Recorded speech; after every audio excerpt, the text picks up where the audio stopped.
14 ജില്ലകളിലായിട്ടാണ് 40 computer ലാബുകൾ കൊടുക്കുന്നത്. K Chittilappilly ഫൗണ്ടേഷൻ്റെ സഹായത്തോടെയാണ് 24 കണക്ട് അത്യാധുനിക സാങ്കേതിക സൗകര്യങ്ങളോടെ ഈ പദ്ധതി നമ്മൾ നടപ്പിലാക്കുന്നത്. എന്തായാലും അതൊരുപാട് കുട്ടികളെ ടെക്നോളജിയിലേക്ക് കൂടുതൽ അടുപ്പിക്കാൻ കാരണമാകുമെന്നാണ് നമ്മുടെ പ്രതീക്ഷ. SKN40 അരുതക്രമം അരുത് ലഹരി ജനജാഗ്രത കേരള യാത്രയുടെ കോഴിക്കോട് നടന്ന സമാപന സമ്മേളനത്തിലാണ് സംസ്ഥാനത്തെ 14 ജില്ലകളിലെ 40 സർക്കാർ വിദ്യാലയങ്ങളിൽ കമ്പ്യൂട്ടർ ലാബുകൾ നൽകുമെന്ന് 24 chief editor R Sreekandan Nair പ്രഖ്യാപിച്ചത്. SKN40യുടെ രണ്ടാം ഘട്ടമായ ജ്യോതിർഗമയിൽ കെ ചിറ്റിലപ്പള്ളി ഫൗണ്ടേഷനുമായി ചേർന്നാണ് 24 വാഗ്ദാനം നടപ്പാക്കുന്നത്.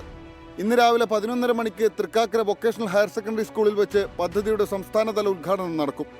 ആർ ശ്രീകണ്ഠൻ നായർ മാധ്യമ ജീവിതത്തിൽ 4 പതിറ്റാണ്ട് തികച്ച വേളയിലാണ് SKN40 അരുതക്രമം അരുത് ലഹരി ജനജാഗ്രത കേരള യാത്ര നടത്തിയത്.